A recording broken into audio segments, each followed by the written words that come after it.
आज महायुती सरकारचा शपथविधी सोहळा आझाद मैदान येथे पार पडला। मात्र या आझाद मैदानच्या या शपथविधी सोहळ्याला नियोजनाचा खूप मोठा अभाव ठरलेला आहे। स्वतः कार्यवाहू जे काळजीवाहू मुख्यमंत्री होते एकनाथ शिंदे यांची कुटुंबीय जेव्हा तिथे आले तेव्हा त्यांना 5 नंबर गेटचा पास देण्यात आला, मात्र त्यांना व्हीआयपी पास जो आहे तो मात्र देण्यात आला। त्यामुळे खूप नियोजनाचा ढिसाळ जो आहे पणा जो आहे तो समोर इथे आलेला आहे। त्याचबरोबर इतर जे आपले ज्येष्ठ मंत्री आहेत त्यांना देखील इथे व्हीआयपी पास देण्यात आला, ते मागच्या रांगेत बसले होते। नक्कीच होतं की राजशिष्टाचार विभाग शासनाचा जो आहे आणि शासनाने ठेवलेला कार्यक्रम होता, हा काही पक्षाने असा ठेवलेला नव्हता, तरी पण त्याच्यामध्ये थोडाफार नाही म्हटला तरी ढिसाळपणा झालेला होता।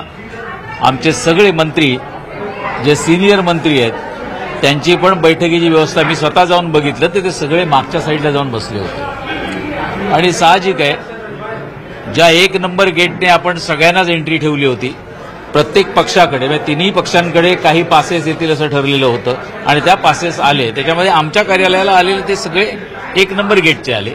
त्याच्यामुळे थोडा हा अभाव असा आहे हे सांगण्याविषयी काही लाजण्याची गरज नाही। आमचे पदाधिकारी 1 नंबर गेटला गेले, नंतर पुन्हा 5 नंबर गेटला ते आले, या थोडाफार प्रकार त्यातनं जाणवला।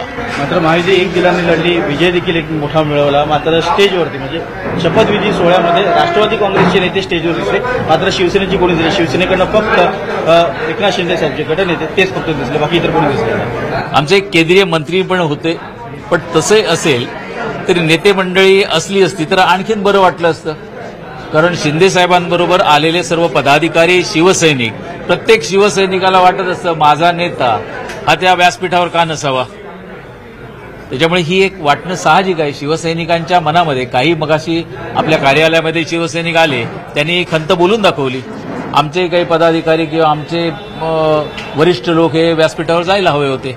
हे कुणी हेतू पुरस्कार केला असं वाटतंय की नाही, हेतू पुरस्कार असा प्रश्न त्या प्रशासनाच्या ढिसाळ कारभार म्हणता येईल किंवा प्रशासनाकडनं ही कळत नकळत झालेली चूक आहे आणि ही ती मान्य करावी लागेल, याच्यामध्ये वाद नाही। या संदर्भात शिवसेनेकडनं काही कळवलं जाणार आहे का? नक्कीच। आता आजचा ही खरं म्हणाल तर शुभ दिन आहे, चांगला दिवस आहे, चांगल्या दिवसाची सुरुवात आहे।